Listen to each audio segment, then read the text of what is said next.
Go ahead. Thanks a lot. All right. Again, thank you, Sadiq, for this opportunity, for this nice talk that we'll be doing. And I'd like to welcome everybody from different continents, different places of the world who are interested in pain management and specifically neuromodulation, which will be our talk today. So I've been working in Cleveland Clinic, Abu Dhabi now for almost now 3 years. And before that, I've been in different places in the US, including Cleveland Clinic and other places. And today I'm gonna be talking on the principles of neuromodulation. And as we all know, let me. I just need you to screen share, Reda. That's it. I have to stop this share, right? Yeah, No, I've no. already stopped mine. You restart the screen share, and then. Yeah. Okay, sorry. Okay, here we go. Yeah, I can see your screen. Okay, now let me minimize this. Okay, perfect. All right. So again, we'll talk today about the basics of neuromodulation. We have 30 minutes, so I'll try to make this as simplified as possible. And just to introduce the physicians about neuromodulation, spinal cord stimulation, have an idea about it. And then next week, we'll have a very nice talk as well about Dr. Georgios. We'll be talking about the future and some surgical techniques. So, okay. So our objectives here is we'll describe the mechanism of action, how spinal cord stimulation works. We'll talk very shortly about the level of evidence. We'll discuss indications, efficacy, and complications of spinal cord stimulation. We'll briefly discuss techniques of performing spinal cord stimulation trials and permanent implants. And I'll have at the end a few case discussions and case reports that I did just to give you an idea about cases and outcomes and techniques. So spinal cord stimulation, I'll give the credit for this to Dr. Sheely in Cleveland, Ohio. When, like many years ago, in 1967, he published this article, Anesthesia and Analgesia, and he talked about cats, and what he figured is that in cats, electrophysiological system activated by noxious stimuli is suppressed by neuromodulation or stimulation of dorsal columns. So what they figured out is by pulsing the dorsal column and stimulating it, it actually inhibits the typical withdrawal from painful stimuli. That's how things like a lot of invention, sometimes it happens by accident. So they figured out that has caused this phenomenon, and from that it was taken, and the first systems of spinal cord stimulation was invented. And Georgios will talk about that next week. So what is spinal cord stimulation? So what it is exactly? The idea is we modulate the dorsal column by producing electrical impulses across the spinal cord. Now we have different targets other than dorsal column, such as dorsal root ganglion, the peripheral nerves, and others. But this was it started at the level of actual intrathecally, but it was changed to the epidural space and the dorsal column of the spinal cord. And the idea especially for the old system, is to do something called paresthesia mapping. So we stimulate certain areas of the cord, and then we start asking the patient where do they feel the paresthesia and whether it matches the areas of pain. Classically, it delivered tonic stimulation with the aim of covering the painful area, meaning the patient feel paresthesia, feel in the areas where the pain is. However, now with their newer technologies, a lot of technologies are available that delivers paresthesia-free stimulation. A lot of systems such as high density, burst mode, DTM, high frequency, a lot of newer technology over the last 10 years have happened. And back in the days when I was in fellowship back in 2010, 2011, there was only 3 systems, and 2 were predominant, and it only delivered tonic stimulation, and the field was stagnant. Then over the last 10 years, there was a lot of advancement in the field that allows different technologies, different waveforms, different technologies that helped revolutionize the field and helped to have better outcome. And as it was classically said, the 50-50 club, which was Dr. Mikhail, one of my mentors, said in Cleveland Clinic that we were aiming at a 50% of patients have 50% pain relief. Now we're seeing much better outcomes than this. So as we look at the continuum of where the spinal cord stimulation is used for like when we apply this, back in the days, it used to be done in the last resort, meaning that everything was done. Patient has neuropathic agents, tried physical therapy, tried surgeries, tried long-term opioids, try on high doses of opioids, then they refer to spinal cord stimulation or even intrathecal drug delivery. Now we're thinking, we all know about the opioid epidemics and the problem of opioids. We try to use the neuromodulation before the patient is on those high doses of opioids. So for example, if the patient has an injury or has a neuropathic pain for any reason, such as failed back surgery, already had surgery, there is a lot of data and evidence that spinal cord stimulation can be very helpful and better than repeated the surgery for those cases. And it's recommended now to try to use it before using or escalating on high doses of addictive medications. So what are components of SCS? So spinal cord stimulation device. It consists of leads. Typically now we're using 2 leads, that each of which consists of 8 contacts. Of course, we have different leads, such as dorsal DRG leads, which are only 4 contacts. We have leads for peripheral nerve stimulation, which are different. But typically speaking, each lead consists of 8 contacts. And we have the implantable device, or the IPG. That's the battery that generates the electricity. And typically, it can be implanted either in the buttock area, but also in the subcostal area, or sometimes below the clavicle if you're doing the cervical cases. And then you have a programmer. The programmer can adjust the amplitude, the pulse width, the frequency, and you pick different contact combination between the leads to get the best possible analgesia. There is different types and shapes, different types of batteries, different types of leads. Typically, us as anesthesiologists or interventional pain physician, we use the cylindrical leads, which is to the far left here. There is also pedal leads that neurosurgeon can use, which requires laminotomy or sometimes implanted percutaneously, but you have to typically surgically implant it and open it. And each one has its indications, but typically speaking, the percutaneous lead is the one we use as pain physicians. There's different companies involved, such as Medtronic, Abbott, Boston Scientific, Nevro, and also there's other companies that up in the market, such as Saluda, Nolu, and other companies in the market which deliver a very good competition and very competitive and newest technology. Medtronic is usually, it has the smallest IPG or smallest implantable battery.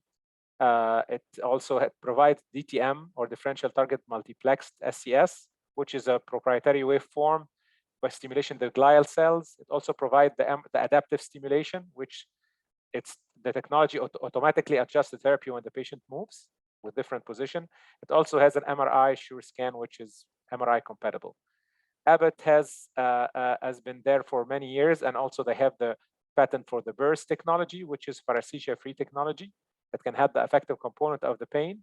It also has also the dorsal root ganglion stimulation in its portfolio. We have also companies such as Boston Scientific, which has the Spectra. They have the Wave Rider and other technologies. They also have the 16 contact leads. And also we have the Nevro company, which has the patent for the 10K, 10,000 hertz, which is the high frequency. So when they got introduced, it was the first concept that it provide high frequency stimulation, so the patient doesn't feel the paresthesia, and they place the lead anatomically without paresthesia mapping. And there's other companies, as I said earlier.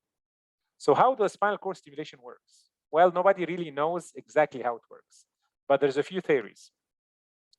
Usually the most accepted theories for neuropathic pain is it may alter the neurochemistry in the dorsal horn. So it suppresses the hyperexcitability of the neurons. And by doing that, it increases the level of GABA, serotonin, which is the inhibitory neurotransmitter, and also suppress the excitatory amino acids such as glutamic acid and aspartate. While for ischemic pain, again, it's the analgesia seems to be derived from either vasodilation or inhibition of the sympathetic system or sympathectomy, as we see it sometimes effective in peripheral vascular disease. So when we talk about parameters and programming, there's 4 basic parameters. And I think every physician who's starting neuromodulation need at least to understand the basics of those and discuss with the company engineer how that works. There's an amplitude, which is the volume. Think about it as you have a radio and you turn on or off the volume. So it shows the intensity or strength of the stimulation. And it varies anywhere between 0 to 10 volts. Then you have the pulse width. The pulse width is how wide is each pulse. So it's measured in microsecond, and the duration of each pulse can be 100 to 400 microseconds. And the larger the pulse width is, usually gives the patient a broader coverage. Sometimes if you want to broaden the coverage, you start increasing the pulse width. And then you have the frequency or the rate, which is measured in hertz. That's, we all say, the waveform and the frequency, right? So frequency is, you have the low frequency, this is the tonic stimulation. That's the classic stimulation that what started for many years, which is the paresthesia, produces paresthesia, and you have tonic. So it's like this,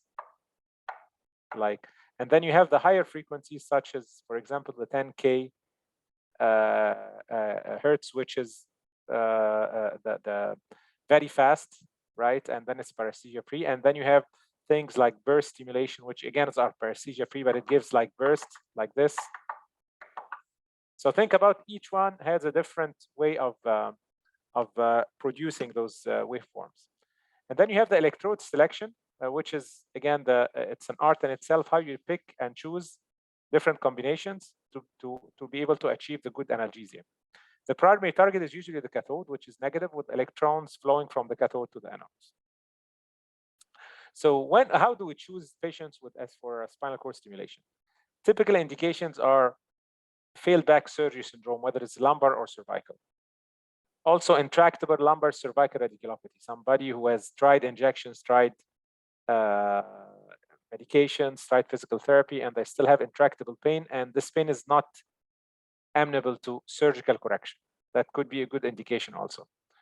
Intractable peripheral neuropathy, such as diabetic neuropathy or chemotherapy-induced neuropathy of any type. Neuropathic pain in general, they should hopefully respond well to neuromodulation. Ischemic pain, such as peripheral arterial disease, can be an indication as well. Complex regional pain syndrome, or RSD type 1 and type 2, or causalgia type 2. They are also primary indication for spinal cord stimulation and also dorsal root ganglion stimulation. Some indications are out of the box, but they still can be used. Chronic pelvic pain, for instance, is something that for a very resistant case, you can consider doing it. Same for chronic abdominal pain. Central neuropathic pain after spinal cord injury sometimes can respond, although the results are not as good as the others. Arachnoiditis is one of the indications. If you find on the MRI crowding of the coda equina syndrome, crowding of the coda equina roots, then you can, and you develop arachnoiditis, sometimes it can be intractable to all measures, and spinal cord stimulation can be good. Others, such as epidural fibrosis, post-mastectomy syndrome, refractory angina, I haven't done a lot of those. Peripheral PHN, post-herpetic neuralgia, is also can be responsive to spinal cord stimulation or DRG stimulation. But again, depending on how much the destruction of the dorsal root ganglion in this regard. Patient selection is the most important thing to know from this lecture, is how you properly select your patient. Because the better you select the patient, the better the outcome will be. The proper indication, usually neuropathic pain syndrome, although there is some indication that can be a mixed nociceptive and neuropathic pain. Usually psychological evaluation should ideally be done to rule out any major psychiatric disorders that can lead to treatment failure and explantation. You want to make sure there is no untreated psychiatric problems.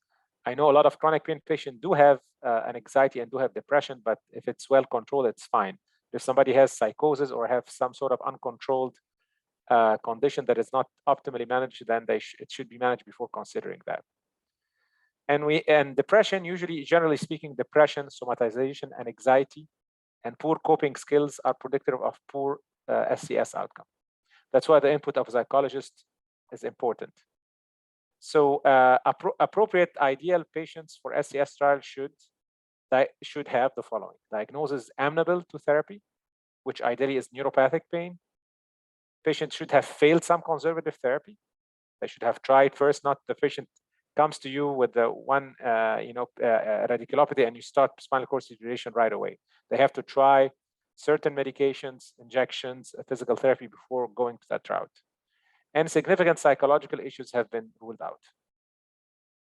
What about imaging?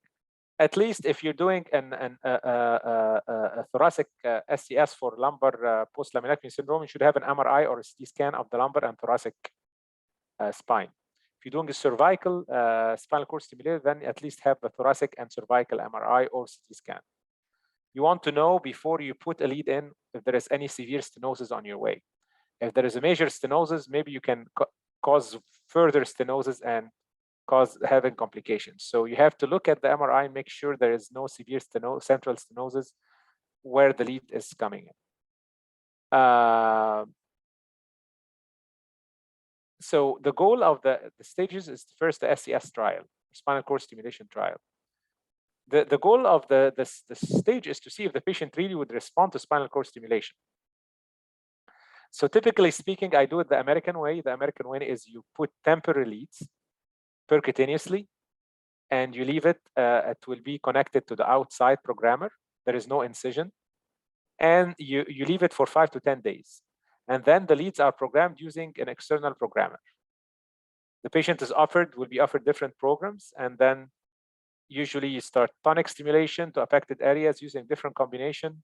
Now we have the paresthesia-free technology. You can alternate between also tonic and paresthesia-free for patient's comfort.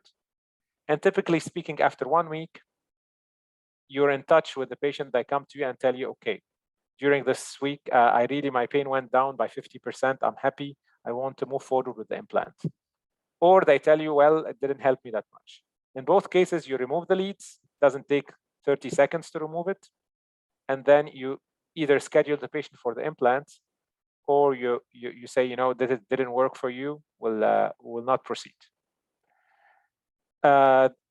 Again, during the trial, you try to encourage the patient to be as active as possible to avoid excessive twisting, but you have to avoid excessive twisting and bending.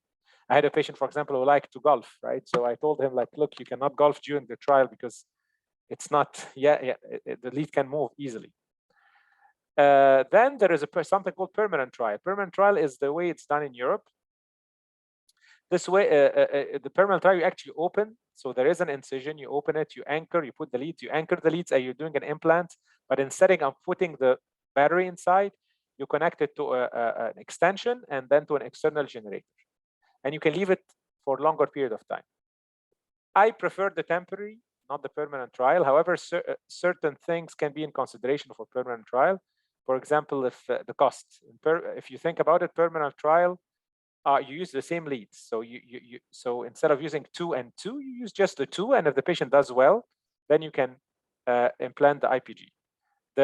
And there's other advantages that I can go through, but the disadvantage of the permanent trial is if the patient doesn't get better, you already made an incision. So you the patient went through an incision and you have to close the incision, and can be an extra layer of burden for the patient. So there is something called trial to perm ratio. What mean that the number of patients who trialed and how much of those trialed had actually converted to permanent. So if you have the trial to perm ratio is more than 50%, that's good. If less than 50%, meaning that you trial too many patients and nobody really, so your selection is really lousy. You select wrong patients. However, if it's more than 95%, you may be too selective. You're selecting patient too well, but maybe you're missing out on some patients that they could have responded to the trial and to the permanent implantation. So after this, after we do the trial, let's say the patient had a favorable outcome, then we'll move to the permanent lead implantation. There is a percutaneous lead, which I use, or most fin physicians do, or there's a surgical pedal leads, which needs laminotomy and put it surgically. Usually you do midline thoracic, lower thoracic incision if you're doing a thoracic leads, or upper thoracic if you're doing a cervical leads. And the leads are inserted percutaneously in this posterior epidural space. Then the leads are anchored in the fascia until we have adequate stimulation. Then after that, you create a pocket, either in the buttock area or the subcostal area for the battery. And then you tunnel those leads to the actual battery, and then you close the incisions. And this is kind of a picture of how it looks. This is the anchor and how you anchor it to the fascia, the angle of the needles. And typically speaking, if you want to cover, if you're doing dorsal dorsal column stimulation, usually for failed back, lower back, and leg, usually you put it anywhere between T8 to T10, your lead level. For foot, you need to get it lower, T11, T12, L1, or you can do dorsal root ganglion stimulation. And then for upper extremities, anywhere between C3 to C5, sometimes down to C6 or 7, upper chest wall, T1 to T2. I'm going to skip those just for the sake of time. And what about contraindications? There are certain absolute contraindications. Somebody has an active infection. No. If somebody has severe thrombocytopenia and coagulopathy that's not reversible, I would avoid. If you have a severe spinal stenosis where the leads are planned to be, that's also, I wouldn't put the leads in an area that tight. You can have a spinal stenosis below the leads. For example, if you have an L4-5 spinal stenosis, you put the leads at actually between T12 and L1 and thread it up, so you're bypassing this area, so it's fine. But put in mind that spinal cord stimulation, severe spinal stenosis, and neurogenic claudication don't necessarily respond to spinal cord stimulation, while radicular pain and neuropathic pain would respond. There is some relative contraindication. They're not absolute, so you have to just be cautious. For example, somebody with a pacemaker and an ICD, you have to interrogate it and have the cardiology rep, the pacemaker rep present during the implantation. If somebody has major psychiatric problem, if somebody is pregnant, it's better to postpone it. We don't have enough data to support the use or deny it.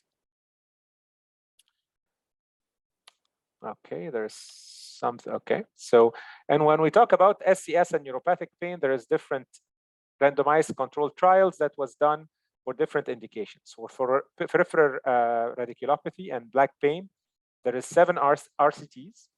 For CRPS type 1, there is 1 RCT. For painful diabetic neuropathies, 2 RCTs. For CRPS type 2 causalgia and post-operatic neuralia, there was no RCTs for dorsal ganglions for dorsal column stimulation. And the conclusion about the level of evidence is that spinal cord stimulation maybe is effective in neuropathic pain, which is the line before the last, either for CRPS type 1, CRPS type 2, 1A recommendation for type 1, for radiculopathy and diabetic neuropathy, also 1A positive recommendation. And it may be effective in nociceptive low back pain with a 1B positive recommendation. In ischemic pain, again, it may delay amputation in peripheral vascular disease with a 2B, a level of evidence, and consider study protocol for this. And it can decrease the angina pectoris in chronic intractable angina with level 1B positive recommendation. Spinal cord stimulation, again, for paraplegia and Parkinson, they are still experimental as well as brain injury. It could be effective in visceral pain. In cancer pain, there is still data that we don't have a clear RCT to support it. However, for example, chemotherapy-induced peripheral neuropathy can be a good indication for spinal cord stimulation. I'm going to talk about I'm not going through a lot of studies here, but I'm going to talk about the pivotal studies that paved our ways to neuromodulation. The first one was the NORSE study in 2005, which was done at Hopkins. They did spinal cord stimulation versus repeated lumbar spinal surgery, a randomized controlled trial. They have 2 arms actually, and they compared the patients who had already back surgery and underwent another surgery versus patient who had failed back surgery and underwent spinal cord stimulation. And the conclusion was that spinal cord stimulation, the outcome was superior than patient who underwent repeated surgery. And this was really the turning point in all our practices that allowed insurance companies to listen to spinal cord stimulation and allowed the therapy to really flourish. And we see a lot, unfortunately, of patients who underwent one surgery after the other. And of course, the outcome sometimes is really not good for the patients. Then there is another study by Dr. Kumar that also one of the classic studies that compared spinal cord stimulation versus conventional medical management. It was a prospective RC randomized controlled multi-center study with the process study, which again shows that spinal cord stimulation is superior to conventional management in patients with failed back surgery. Then there was a study, that's the Senza study. It was an RCT that first when they came up with the 10K, then 10 kilohertz high frequency therapy. It has proven to be superior to traditional therapy in patients with failed back. and it paved the way for all paresthesia-free technologies that were developed after that. Also, there is the burst, the burst microdosing in de novo patients that Abbott came up with, and again, it shows that burst spinal cord stimulation, which is again one of the novel waveforms that we use it for paresthesia-free waveforms that can help also the suffering that's happening with patients with chronic pain. And then we have also the study about the DTM. DTM is also a patent technology that's used for a certain company uses it, and it has also superior results for patients suffering from chronic intractable back pain. And the idea of this technology is it stimulates the glial cells. So by stimulating the glial cells, they figured out that the outcome for pain in terms of pain relief, back pain, leg pain, and also the functional outcomes were superior to conventional. And then moving, I'm gonna discuss some case reports that I personally did, and just to give everybody perspective about the practice. So case number one, she's a 69-year-old male. He's a 69-year-old male with history of chronic low back pain, radiating to both legs. He has history of L4-5 laminectomy and fusion 5 years ago before coming to the pain clinic. Initially, he improved after the surgery, and pain started to return. He has persistent burning and numbness over the right more than left leg, and the VAS scores consistently over 8 out of 10. Patient is on gabapentin, 600 milligrams 3 times a day, and amitriptyline, 50 milligrams at night. Could not tolerate further increases in dosage. He could not tolerate any opioid medications. Epidural steroid injection was tried and only provided him for short-term 2 weeks relief. He was referred to pain clinic for consideration of spinal cord stimulation. He did a psychological evaluation. There is no contraindication. So MRI of the thoracic, lumbar and thoracic spine shows post-operative changes, neural phenomenon narrowing above the fusion, degenerative disc disease. There is no severe central stenosis. So we decided to do a spinal cord stimulation trial for 7-day music tonic stimulation. So patient came back after 7 days, 80% pain improvement. The pain disability index and quality of life has much improved. And then we removed the leads, and then we scheduled the patient for spinal cord stimulation implantation 2 weeks later, alternating tonic and paresthesia-free programs. Patient was followed up in 1, 3, 6, and 12 months after the implant and still reporting 75 to 80% pain relief. He was completely off gabapentin and amitriptyline after that. So technical note, so positioning is the key. So the most important thing here to position the patient in the prone position, you put pillows underneath the abdomen to make sure the lumbar spine is flat. A lot of patients have this concavity that sometimes makes lead and needle placement harder. So you want to make sure you put enough cushion underneath the abdomen to make sure the back is flat. Always put your target in the middle of the screen and start with an anteroposterior AP view. And you want to make sure that you tilt the X-ray machine, either back, caudal, or cephalad, to align the end plates. Something like this, for example. You see a good end plate here, a good end plate here, spinous process in the middle, your target is in the middle. Sometimes when you initially put the X-ray, you see like the end plate is rounded. That means you need to move your X-ray cephalad or caudate to get an optimal image. And sometimes with scoliotic patients, you need to oblique one side to the other to get the spinous process in the midline. So think about moving the C-arm back and forth until you get an optimal image. So typically speaking, for a patient like that with the lumbar radiculopathy, you want to usually put your leads around T8, T9, and T10.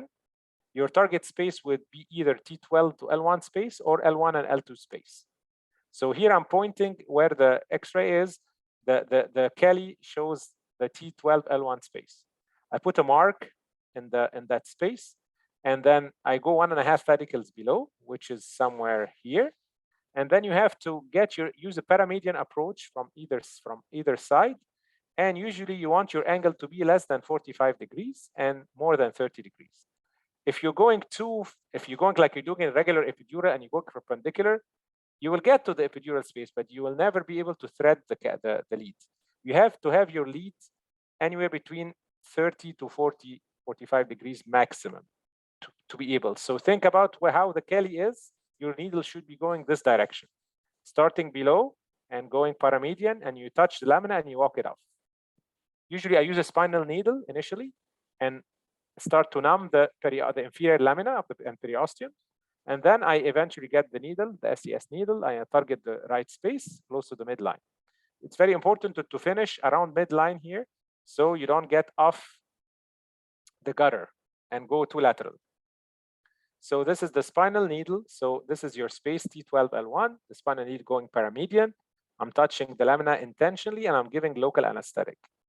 If this is the space you want to go, so this is usually where you start, 1.5 pedicle below. So right here, give yourself space to go and get your needle where you want to go. So you see the needle here coming from the side and going to the space, and then you thread the lead through the needle, and then you follow it up live until your lead go up to T8, top of T8 usually, and usually you want to cover T8, T9, and T10.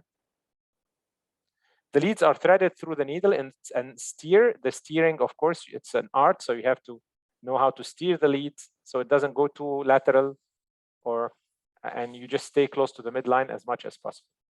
Also, you want to check the lateral view to make sure your leads are in the posterior epidural space. If the leads are the anterior epidural space, you're going to get motor stimulation and it will be a failed trial. So you're going to repeat the same process for the contralateral side on the other side as well. Usually I like to put 2 leads in, and you get the lead at adjacent to the other one. Usually you wake the patient up, test both leads, and perform paresthesia mapping. You wake the patient up, you tell them how do you feel, and then you put different programs, and you want to make sure that the tonic stimulation is getting to the areas where the patient feel the pain. However, in the newer technologies, the high frequency system, for example, you don't have to do that. And then remember that physiological midline is different than anatomical midline. What does it mean? It means that sometimes you think you're midline, but you're only getting left-sided stimulation because it looks, although anatomically it looks you're quite midline, physiologically the patient can have different topography in their spinal cord that it's different from what you look in the X-ray. So this is typically when we see there's 2 different leads adjacent to each other, staggered, and both are placed in the posterior epidural space and close to the midline. After paresthesia mapping, you can adjust the areas a little bit, adjust the stimulation. Then the leads usually are anchored to the skin. If we're doing a temporary trial, then you start different. You connect it to the external wire, you tape it on the patient's back, and you follow the same protocols, and you see them 1 week later to see if they got better or not. For the implant, actually, you put there's a vertical incision around T12, L1, L2 area. If you're doing a thoracic, if you're doing a cervical, it's going to be around the T3, T4, and T5 areas. And then you numb the skin with lidocaine with epi, and then you dissect it, and then with the diathermy until the fascia is exposed. Then using a 2 needle, you follow the same step we discussed in the SCS trial. After you put the leads in and you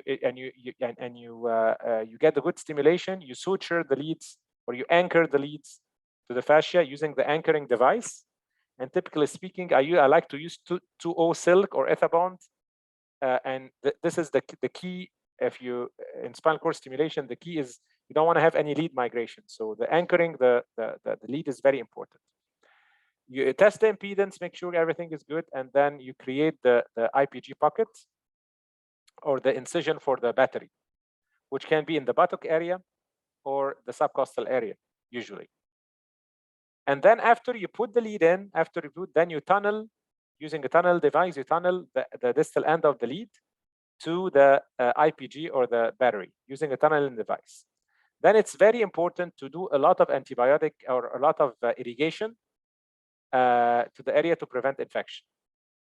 And you connect the lead to the battery, and then you use something called strain relief loops, which you coil a little bit some ends of the lead to give them some space to prevent the lead migration with movement. You always check the lead position in the interposterior view using fluoro images. Then you close the subcutaneous tissue and the skin using Vicryl usually and monocryl at the end. or staples. So I'm going to go to the second case. It's a 62-year-old female with chronic neck pain radiating to both upper extremity. The patient has history of C5, C6 anterior fusion 7 years ago. Symptoms have been worse over the last year. Has been on pregabalin 150 twice a day, tizanidine 4 milligrams at bedtime. Does not want to be on opioids. She tried physical therapy and cervical epidural with little relief. She was referred to the pain clinic for consideration of cervical spinal cord stimulation. So pain is burning, 50% axial in the neck, 50% in the arms. Good neuro exam, no neurological deficit. MRI shows post-operative changes. There is no major canal or neuroforaminal stenosis. The fusion looks good. So we decided to do a spinal cord stimulator trial. We started the needle at T2, T3 space. We thread the lead through the needle, and we fanned the end of the lead out at C2 level to also cover the neck. And the leads were spanning between C2 and C6.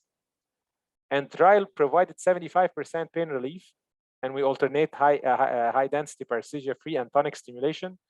And we did the implantation 2 weeks later. I saw the patient actually last month still doing great in that regard. VAS scores, pain scores went down from 7 to 8 down to 1 to 2. Pain disability index went down from 68 to 13.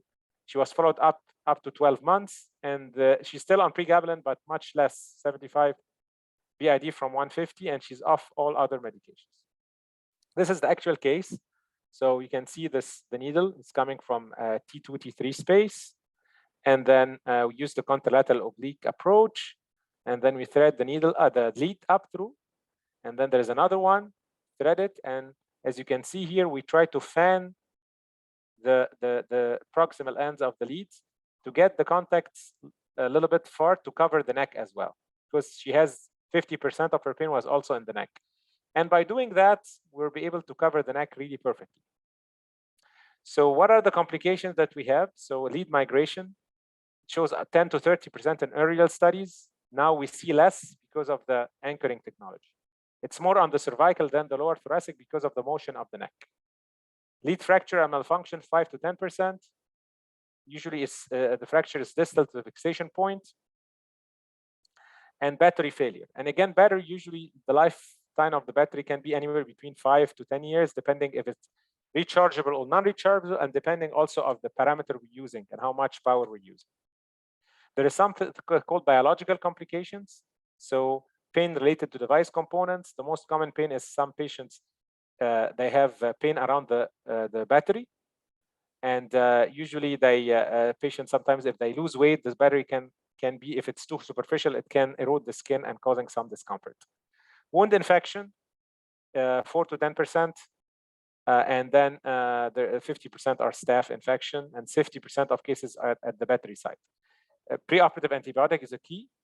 Intraoperative irrigation is the key. Proper surgical technique is very important. Some centers do the MRSA swab before and make sure the patient is treated before to prevent all those kind of infections. And maintenance of therapy is important. A thorough follow-up is needed at 2 weeks, 1, 3, 6, and 12 months. Preferably to have, which we have here in Cleveland, is we have a nurse coordinator. She's involved in tracking all the patients and ensure follow-up. If pain relief is reduced, we may need reprogramming. So it's important to follow up and have the rep present, and they need to reprogram the patient. You may need to repeat an X-ray of the thoracic and lumbar spine sometimes if the patient doesn't get relief, and despite the reprogramming, so maybe there is some lead migration and you need to revise the system. You like you ideally want to measure the VAS scores and the pain disability index or any other functional parameter that you can use to prove that your device is working. And tolerance to therapy is always an issue. So patients, sometimes they can do well in the first year, then they start getting a little bit of tolerance. So how to fix that? Well, there is different ways of doing that. You can do a combination of different programs, tie the tonic, try to paresthesia free, try different waveforms. Some people tell the patient to, some physicians tell the patient to stop the device, get a device holiday, so they reset the receptors. And if the patient have paresthesia free, they don't feel the tonic stimulation. Sometimes the only sign that the lead has migrated is that the pain relief is not as it used to be. Then you have to be vigilant as a practitioner that you need to sometimes order X-ray for this patient to rule out lead migration. And lastly, your tip for success is selection, selection, selection. So you have to select the patient perfectly. Of course, you have to be properly trained for spinal cord stimulation. If you're not properly trained, you're gonna put yourself into complications which you don't want to have. Proper psychological evaluation. It's important to sit with the patient, set clear goals and realistic expectation prior, so the patient knows what he is expecting to. If you have a good trial, you have significant relief should be achieved, and the patient should be satisfied to move forward with the implant. If the patient is not sure, he tells you 50-50, I'm not sure, then don't go for the implant. Proper surgical technique in terms of anchoring, tunneling, strain relief loop, IPG pocket creation, and being delicate with your surgical technique is important to reduce complications. And proper support team. You have a team of nurses, coordinators, support from company rep. You have to have somebody who's there to ensure the patient is followed up at a regular interval. And at the end, remember, cause no harm. Thank you. Thank you very much, Reda. I think if you stop the screen share, we'll then take the questions. Okay. Sure.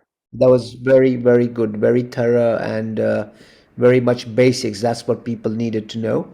Right, let me go through the questions now. So we have initially people have written where they're from. We've got people from Yemen, Vietnam, Iraq, Singapore. We have people from Chile, from Mexico. That's brilliant, fantastic. So let's dive in the questions. So first question we have is failed cervical spine surgery. How would you insert the leads? Where do they end? And what's the target point? End target point. I think you explained, but if you wouldn't mind explaining again, Reda. Oh, absolutely. So first of all, if they have surgery, you have to know if it's posterior or anterior fusion, for example. Because if posterior fusion, you cannot really do it. You cannot do a cylindrical lead. Maybe you can refer to one of your surgical colleagues to consider a pedal lead. But if posterior, because the anatomy is all disturbed, you cannot put the lead in. If it's an anterior fusion or discectomy or something that the posterior elements are preserved, then you would like to go usually at T2, T3 below, and then you spread the lead.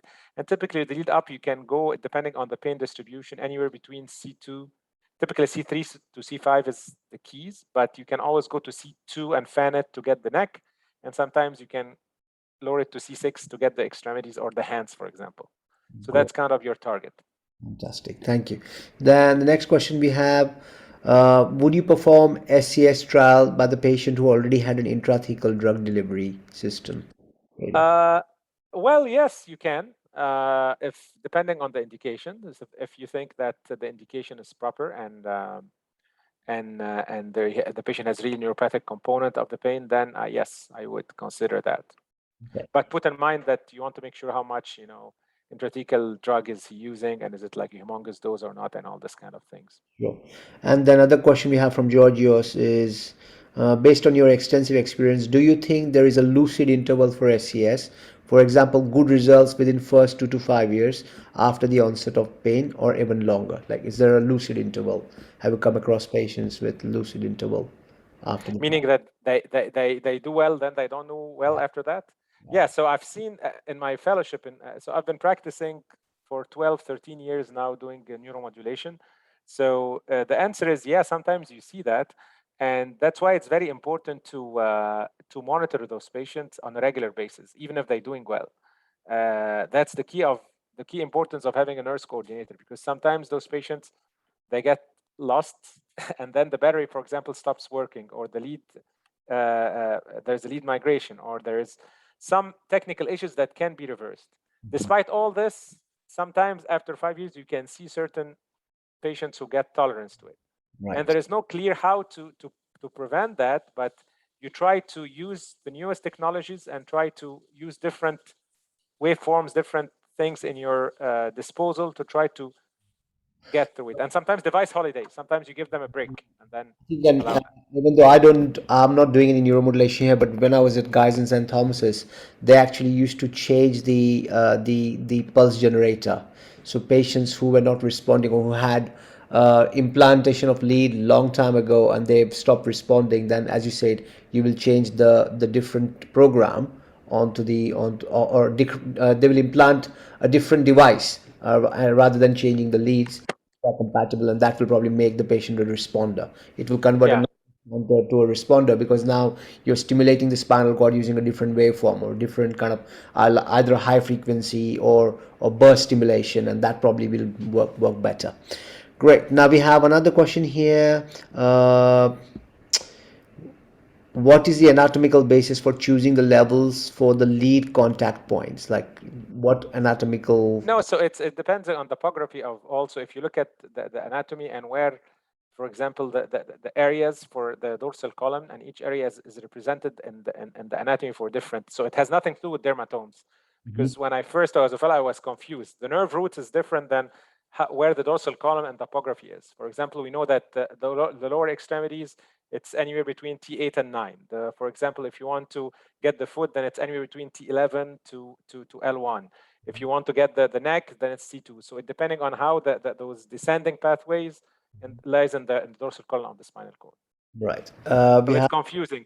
It can be confusing initially. I know because when you're looking at the nerve root exit, you're thinking, okay, you should be putting the lead in that level, but no, you No, need to be quite high up. And I think that's different than the dorsal root ganglion stimulation, which is now you're doing DRG, then you're doing it really at the of the pathology. Right. Other question we have here, patient who has undergone spinal cord stimulation, who's now pregnant, could we do a lumbar epidural for analgesia? So patient who had an SCS now is getting pregnant. It's an issue. It's an issue. And I had a case actually of dorsal root ganglion stimulation that I put it for pelvic pain. And the patient in that case, you need to look at the x-ray and look at where the leads are and where the battery is. And if there's something, it's on the way or not. And the answer is probably you should not, but you can get away with it if the leads, for example, of cervical and there is nothing that's on the way, then you can. But if it's lower thoracic and then there is a tunneling, you can look at the hardware in the x-ray and see if it's really, if you're going like lumbar epidural at L3, L4 and nothing is on the way, then you can. But put in mind then when you're threading the catheter, you have the leads in the epidural space. So there is no clear answer, but yeah, I would, yeah. And those kind of patients, I think they were using the remifentanil PCA for labor analgesia, I gather. And then, and these patients definitely need to be under a care of obstetrician and an obstetric anesthetist so that they could plan how they would deliver the baby and what would be the anesthesia technique for the cesarean section if they're undergoing a cesarean section. Absolutely. And usually if they have a device and they got pregnant, it's advisable to stop. There is not enough data. It's not dangerous per se, but we don't have enough data to see if it's safe or not. Okay. So scientifically speaking, they should put the device on hold. But for one-shot spinal, I think is okay. No, it should be okay. It should be okay. Yeah. Catheter is something that you have a source of infection, and also when you're putting it, you need to know what level the leads were placed and Yes, exactly. whether you're going to encounter them during your entry. Yeah. Great. Last question we have here. Is there a wireless system for SCS that's coming in future? There is the what? Newer? Wireless system. Wireless. Wireless. I mean, and what do you mean by wireless, generally speaking? Probably asking, instead of implanting a pulse generator, the IPG, do you have a system where you're just putting the leads in and then you basically... There is some system in the market that, used external wire, but the problem is... The good thing, you don't have to implant the device, but the people, I don't know if people like too much wearing those belts and things big belts around it. So the answer is yes, there have been in the system, but I am not sure if people liked it or not. I cannot give you a positive or negative recommendation for it, but there have been, I think the future is having maybe smaller and smaller batteries and eventually, be able to do that. Okay, great. So I think, guys, that was a very good talk. As I would say that we have a continuation of the same topic next week. We have Dr. Georgios Matis from Germany who will talk to us about the history and the future of spinal cord stimulation. So now you've learned the basics, then we have history and future, and then on we have quite a lot of interesting topics lined up. So please do join us. We have purposefully kept the Sunday evening 5 o'clock as a timing, and you could see, you know, that we have had a good attendance. People do like to attend because, you know, it's a time where people sometimes can make to the webinar. If you keep this during the working day or in the evening, people are too tired to attend the webinar. So that's why we kept Sunday as a day, and it's an afternoon European time, and basically it's the evening time in the UAE. So that's why we decided to keep Sundays. So thank you so much, Professor Tolba. It was really great. Thank you very much for the great presentation, and thank you everyone who joined. We will see you next week Sunday, 5 o'clock UAE time, 2 o'clock UK or UK time, on the another talk of neuromodulation by Dr. Mattis. So thank you very much, and have a great day and have a great evening. Okay, take care. Bye bye now, guys. Bye.